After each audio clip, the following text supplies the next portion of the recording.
Aunty dinner হয়ে গেছে? এখনো হয়নি গো, আজকে একটু উল্টোপাল্টা জিনিস খাওয়া হয়ে গেছে। ছেলেকে ওর মেসো পয়সা দিয়েছিল, দিয়ে ওই পয়সাটা দিয়ে ওর বাবার সাথে গিয়ে সব অ্যাকোরিয়ামের লাইট ফাইট কিনে নিয়ে এসছে। 500 টাকা দিয়েছিল। সেই বাড়িতে গেছিলাম পরশুদিন তোর বৃদ্ধাশ্রমে খাওয়াতে, না কালকে।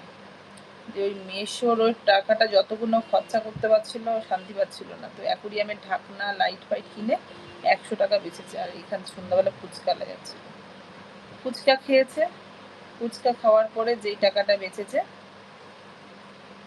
সেই টাকাটা দিয়ে আমাকে বলছে, মা একটু দুধ নিয়ে আসি, তুমি চা খাবে বলছিলে, খাবে? ওর মধ্যে তোমার দাদা ভাই ঘরে এসছে, মাছগুলোর অবস্থা, অ্যাঞ্জেল মাছগুলো উপরে উঠে যাচ্ছিল কেন জানি না। দিয়ে ভাবছিলাম তো মানে একটা মাছও বাঁচবে না। অনেক রকম ওষুধ টষুধ পাঞ্চ করে ফিল্টার দুটো দিয়ে রাখা হয়েছে এখন আপাতত, ওইটা দেখার জন্য এসেছিল। দিয়ে এসে তখন আবার এগ রোল নিয়ে এসছে, সব খাওয়া হয়েছে। তো আজকে আর মনে হচ্ছে না ভাত ঢুকবে পেটে।